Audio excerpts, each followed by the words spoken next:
धर्म तुम्हारी रक्षा करेगा। और कुछ लोग यूं तक बोल देते हैं कि देखो मौलाना, धर्म कुछ नहीं। हम कहते हैं कि धर्म सब कुछ है, इसलिए कि शरीरेण शमम नासम सर्वमन्यद्धि गच्छति। इंसान की बॉडी, इंसान का आकार खत्म हो जाएगा, लेकिन इंसान जो अमल करके जाएगा इस दुनिया से, मरने के बाद उसका वही अमल सामने आएगा। ला युगादिरु सगीरतन वला कबीरतन इल्ला अहसाहा। पूरी मेमोरी लोड हो गया, उसमें सेफ हो गया, रिकॉर्ड हो गया आपकी जिंदगी की पूरी हिस्ट्री, पूरी इतिहास। मरने के बाद कल क़यामत में अल्लाह तबारक व ताला लोगों के सामने में आपको बुलाएगा। कोई ट्रांसलेटर नहीं होगा। कल क़यामत के मैदान में अल्लाह और वो बंदा सामने होगा, डायरेक्ट। बताओ लिमनिल मुल्कुल यौम, एक एक बंदा। इन्नल्लाह सरीउल हिसाब, बड़ी तेजी के साथ कहा जाता है कि 2.5 घंटे के अंदर, from the beginning of the world and to the end and to the day of judgement, शुरू से लेकर आखिर तक, यानी इंसान की इंसानियत की पैदाइश से लेके मरते दम तक, क़यामत कायम होने तक 2.5 घंटे के अंदर इसका हिसाब व किताब कर लिया जाएगा। कोई ट्रांसलेटर नहीं, डायरेक्ट अल्लाह तबारक व तआला सामने होगा। इसलिए हिंदू भाइयों से कहते हैं कि आप 33 करोड़ देवी देवताओं को छोड़ो, एक ईश्वर की भक्ति करो और एक अल्लाह की ज़ात पर आस्था रखो। हमारा अगर यह अक़ीदा है कि अल्लाह तबारक व तआला को कोई छू नहीं सकता, कोई पकड़ नहीं सकता, तो हम अल्लाह के कुरान के फरमान के मुताबिक हमारा यह अक़ीदा, लैसा कमिस्लिही शै, कोई पकड़ ही नहीं सकता, अल्लाह को देख नहीं सकता। I am not able to see the self of God, of Lord, Allah की ज़ात को हम नहीं दे सकते। वी कांट इमेजिन दैट, सोच नहीं सकते कि क्या है आकार, क्या है सर्वशक्ति। अगर आप करते हैं ऐसा अक़ीदा आपका है, तो आप उन लोगों के बारे में कहते हैं जो अवतार हैं। अवतार किसको बोलते हैं पता है? अवतार में नबी में फ़र्क है। हमने शायद 2-2.5 साल पहले एक्सप्लेन किया था, मैं यहाँ पर बता दे रहा हूँ। अवतार में और नबी में, रसूल में फ़र्क है। नबी और रसूल कौन होते हैं?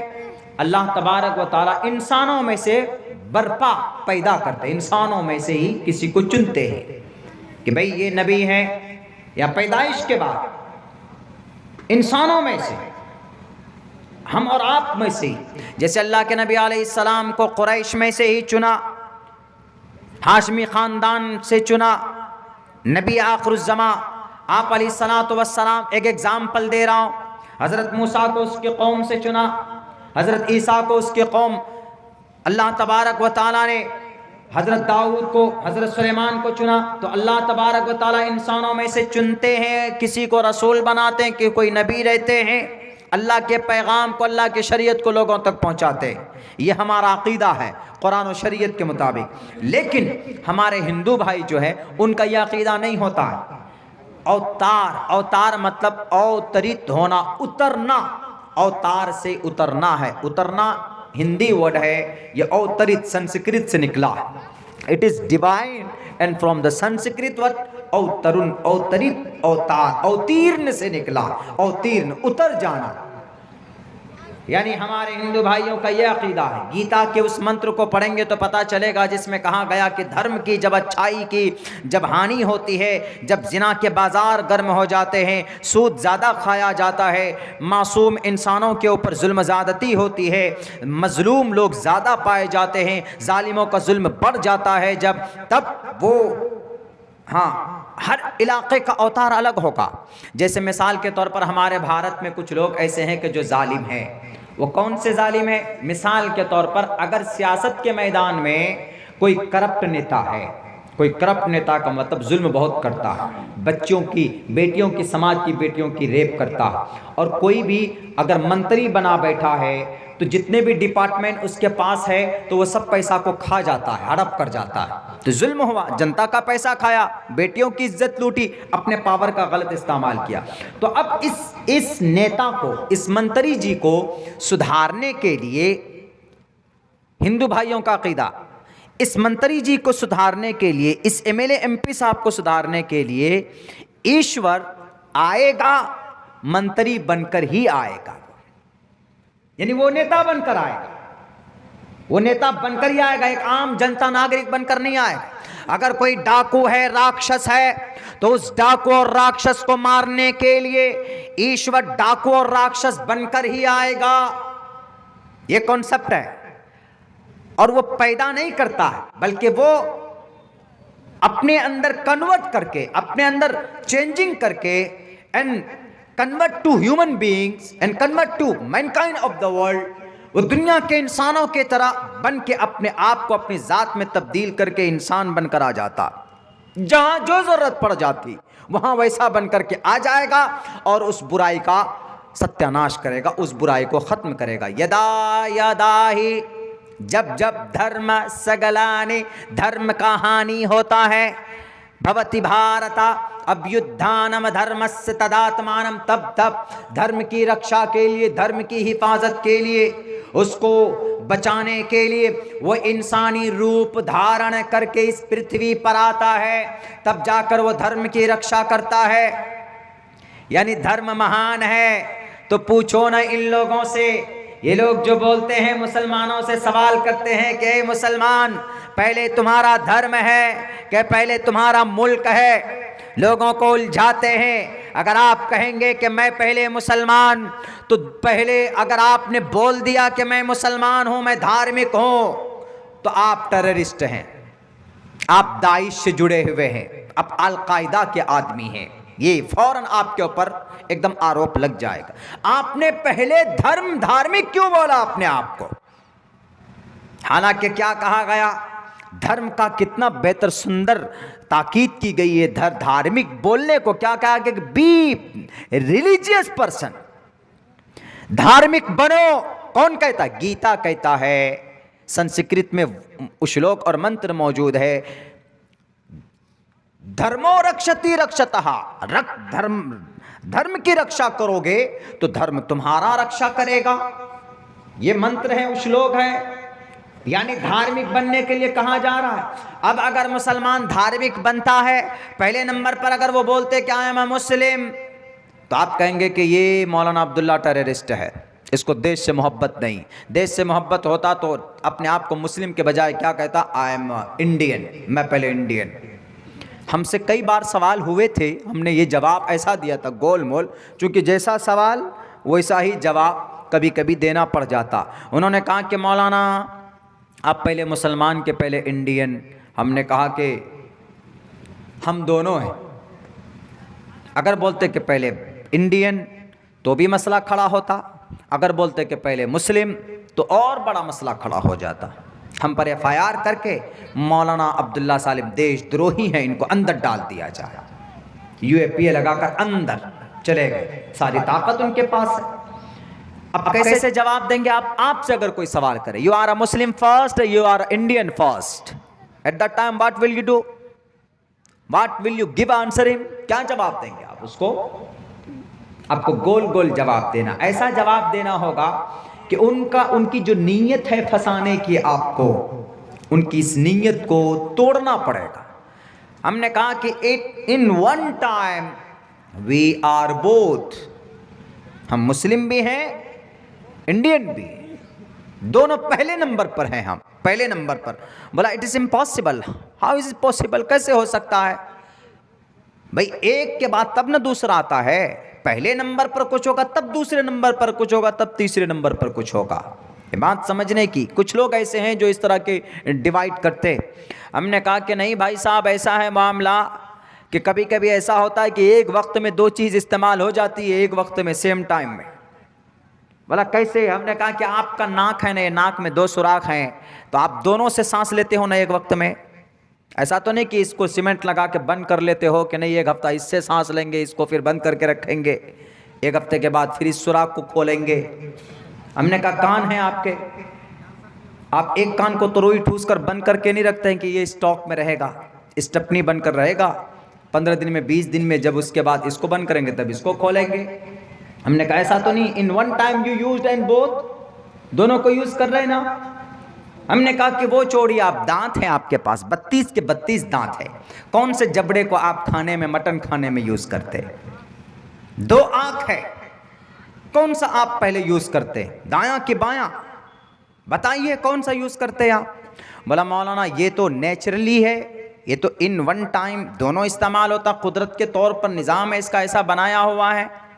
हमने कहा कि इसका मतलब है कि एक टाइम पे 2 चीज़ें इस्तेमाल हो सकती है, एक टाइम पे फर्स्ट में पहले नंबर पर 2 चीज़ें इस्तेमाल हो सकती है ना। हमने कहा कि जैसे दोनों नाक से हम सूंघ सकते हैं, दोनों कान से हम सुन सकते हैं और दोनों आँख से हम इन वन टाइम देख सकते हैं, तो ऐसे ही in one time at a time हम मुसलमान भी हैं और हम इंडियन भी हैं, हम भारतीय भी हैं। लो अब क्या करो, इस आँख को फोड़ोगे किस आँख को फोड़ोगे? दोनों आँख मेरे लिए बराबर, उनको तो जवाब देना पड़ेगा ना। हालांकि ऐसा नहीं है कि हम मुसलमान हैं तो हमको भारत के संविधान से, कानून से हमको मोहब्बत नहीं है, यहाँ की धरती से हमको मोहब्बत नहीं, वो एक अलग मसला है। लेकिन नहीं, ये लोग करते हैं, इन लोगों ने डिवाइड किया है, अलग अलग पार्टीशन कर दिया, इसको अलग कर दो, इसको अलग कर दो, इसको अलग कर दो। वही तोते की तरह रटा कर भेजा उनको, एक मंत्र नहीं पढ़ा गया था उससे। हमारे नौजवान साथी मौजूद हैं, एक लाइन नहीं पढ़ी गई थी उससे। अगर वही मेहनत वो मंत्र पढ़ने पर करता तो उसको पता चल जाता धर्मो रक्षति रक्षतः का क्या मतलब है। अगर वो मेहनत करता तो उसको पता चल जाता यज्ञम परचुचाम एवं सतततु तो निवोस्ति कवरितम पूर्वियम गतम कस्तद्दि विभारती का क्या मतलब है। अगर वो रेफरेंस याद करने के बजाय नतस्य प्रतिमास्ति यस्य नाम महदशा के ऊपर मेहनत करता तो उसको पता चल जाता कि नतस्य प्रतिमास्ति का क्या मतलब है। अगर उसको तोते की तरह रटने में टाइम जाय करने से बेहतर होता कि किसी गुरु के पास बैठकर वो अपने न संद्रुषी चिष्टिति रूपमस्या न चक्षुषा पश्यते कश्चनैनम इसको मंत्र को पढ़ते समझने की कोशिश करते तो उनको समझ में आ जाती। नकास्ते विदते देव न पाषाणे न मूर्णमय भाव ही देवस्तस्मादु भाव ही कारणम। उसको रटने से पहले आप उन श्लोकों को, उन मंत्रों को पढ़ते तो उनको पता चल जाता कि भाई ईश्वर आकार वाले हैं या ईश्वर नकार वाले हैं, अल्लाह को बॉडी है या अल्लाह बॉडीलेस है, उनको पता चल जाता। लेकिन नहीं, मेरे ख्याल से मजदूर टाइप के बेचारे लग रहे थे, उनको मोहरा बनाकर आगे भेज दिया कि जाओ मौलाना अब्दुल्ला साहब को उलझाओ। मौलाना अब्दुल्ला के ऊपर अल्लाह का फजल है, तुम नहीं उलझा पाओगे। लाओ कितने मंत्र श्लोक तुम्हारे पास है, इंशाअल्लाह ईश्वर ने जो सही बातें कही है मैं उसका ट्रांसलेशन करूंगा, उसका व्याख्या करूंगा। रटा हुआ कोई लोग चतुर्वेदी बोलते, मैं तो कहता हूं कि ये तुहमत है, मुझे चतुर्वेदी मत बोलिए। मैं student IAS of scholar of Islam हूं। गीता पढ़ते हैं, ऋग्वेद पढ़ते हैं, यजुर्वेद पढ़ते हैं और तालमूद पढ़ते हैं, ओल्ड टेस्टामेंट पढ़ते हैं, तालमूद पढ़ते हैं और आवास्था पढ़ते हैं, दसातीर पढ़ते हैं। दुनिया की किसी भी किताब से इस्लाम को बदनाम करने की कोशिश करेगा तो इंशाअल्लाह ये तालिबे इल्म खड़ा होगा और उनके सारे गलतफहमियों का इजाला करेगा। एक एक तरफ से चुन चुन कर हवाले पेश करने की अल्लाह तबारक व तआला ने जुर्रत दी है, ताकत दी है। अल्लाह तबारक व तआला के तरफ से ये एहसान है हम पर। आप में से भी बहुत से लोग होंगे, लेकिन हम यही कहेंगे कि खामखा उलझाने के बजाय जो रियलिटी है, जो ट्रूथ है, उसको सामने रख कर के बात किया जाए और उसको समझने की कोशिश की जाए। ये नहीं कि ये मुसलमानों का कुरान है, ये हिंदू भाइयों का। बहुत अच्छी अच्छी बातें हिंदू भाइयों के शास्त्रों के अंदर मौजूद है। हमें कैसे ज़िंदगी गुजारनी है, हमें कैसे माहौल में रह कर के प्यार मोहब्बत के साथ रहना है, ये सारी चीज़ें हमारे हिंदू भाइयों के किताबों में मौजूद हैं। जल्लात हैं, मुजरिम है वो लोग जो लोग नहीं बताए अभी तक, छुपा छुपा करके रखे, अलग अलग डिवाइड करके रखे कौम को, समाज को। मेरे भाइयों, चूँकि वक्त भी बहुत हो चुका है, 1 बज चुका है और आप सबके भी 1 बज चुके हैं चेहरे पर। कल बहुत लंबा सफ़र निकलना है दूर में और आज 1 बज चुका है। 1 घंटे तकरीबन हम आपके सामने बोल चुके हैं और उसी के ऊपर बात हुई। चूँकि मैं सोच रहा था कि आज मैं किस टॉपिक के ऊपर बात करूं, तो गाड़ी पे बैठा तो हमको याद आया कि वो भाई साहब का जवाब और उनका जो सवाल था उसको क्लियर होना चाहिए। वो चीज़ हमने तकरीबन समझाने की पूरी कोशिश की है वेदात की रोशनी में। कि अवतार होता है तब जाकर वो इंसान, वो ईश्वर इंसान मुजस्सम वाला बन जाता, लेकिन फिर उनके पास वो ताकत नहीं होती जो एक ईश्वर की होती। तो ये चीज़ें समझने से ताल्लुक़ रखती हैं। अगर कोई समझने की कोशिश करेगा तो समझ पाएगा, लेकिन अगर हर धर्म और ज़िद्दी बन जाएगा तो फिर वो कभी भी ना तो ईश्वर की तरफ से कृपा होती, ना तो अल्लाह की तरफ से उसके ऊपर कोई मेहरबानी होती कि ये बंदा चलो सुधरने की कोशिश कर रहा है तो इसको थोड़ा रास्ता बताओ। नहीं, जब आदमी कोशिश करता है तभी अल्लाह तबारक व तआला रास्ते हमवार करते हैं। तो बहरकैफ अल्लाह से दुआ करता हूँ कि अल्लाह तबारक व तआला हमें और आपको सोचने की, समझने की सलाहियत दे। रात बहुत हो चुकी है, मुझे भी ठंड लग रही है, बल्कि आप लोग आइंदा के लिए एक मशवरा मैं देता हूँ हर जगह, यकीनन 12:30-1 बजे तक जलसा कंप्लीट कर लिया कीजिए। आप लोग जलसा कामयाब होगा। सिर्फ हमारे ये सीमांचल में है ऐसा माहौल, या कुछ और दूसरी जगहों पे है, लेकिन कम जगहों पे है। वरना हम उड़ीसा चले जाएं, आप महाराष्ट्र चले जाएं, कर्नाटका चले जाएं, आप हैदराबाद, आंध्र प्रदेश चले जाइए, आप उत्तर प्रदेश चले जाएं, आप दिल्ली चले जाइए, आप हर जगह के ऊपर उमूमन तकरीबन यही 12-12:30 बहुत है, तकरीर कर लेते हैं और पूरी ताज़ा दम के साथ सुनते भी हैं कि हाँ चलो एकदम जम कर बैठेंगे। यहाँ तो अल्हम्दुलिल्लाह आप लोगों के यहाँ फिर भी 2-2:30 बजे, हमारे इलाके में चले जाइए, अल्लाह भला करे, पूरी तैयारी के साथ आते हैं, पूरे बिस्तर लेकर आते हैं, नंबर लगाकर बैठकर सुनते हैं। 2-3 आदमी आए हैं तो एक आदमी सो जाएंगे और 2 आदमी सुनेंगे तकरीर, उसके बाद उसको उठा देगा, फिर वो सोएगा, फिर तीसरा आदमी सुनेगा तकरीर। ऐसा होता है। नहीं भाई, ये जलसे का ये निज़ाम नहीं होना चाहिए, शरीय एतबार से ये मुनासिब नहीं है। आप 1 बजे तक, 2 बजे तक, ज़्यादा से ज़्यादा 1-1:30 बजे तक कीजिए, उसके बाद सोइए। बॉडी की ज़रूरत है सोना, नींद को देना, उसके बाद फिर उठकर फजर की नमाज़ पढ़िए। जलसा पूरी रात नहीं करेंगे तो अल्लाह नहीं मारेगा, लेकिन नमाज नहीं पढ़ेंगे तो मार मार कर लाल कर देगा अल्लाह तबारक व तआला। इसलिए नमाज ज़रूरी है। तो ये कोशिश करें तो इंशाअल्लाह सुधार पैदा होगा। अल्लाह आपके इस जलसे को बेइंतहा कबूल फरमाए, आपकी मेहनत और कद्दो काविश को अल्लाह तबारक व तआला निजात का ज़रिया बनाए। बहुत बहुत शुक्रिया, जज़ाकल्लाह।